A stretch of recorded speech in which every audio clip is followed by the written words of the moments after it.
Welcome to Let Me Fix This. Enjoy the video.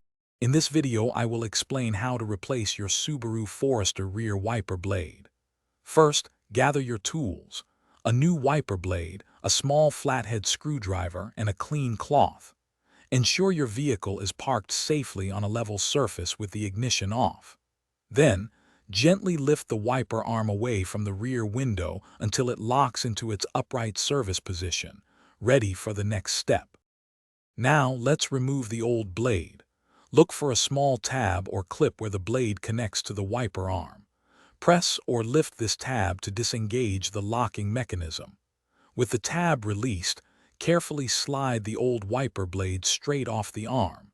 Be mindful of the arm's spring tension to avoid it snapping back against the window. Installing the new blade is straightforward.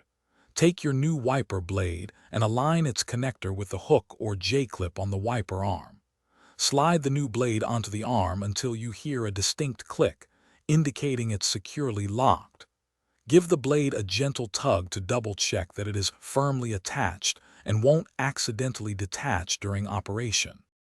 For the final steps, carefully lower the wiper arm back down onto the rear window. Once it's resting on the glass, turn on your vehicle's ignition. Activate the rear wiper and spray some washer fluid. Observe the new blade's performance to ensure it provides a clear, streak-free wipe across the entire window, completing your replacement successfully. Thanks for watching. If you found this helpful, don't forget to like and subscribe.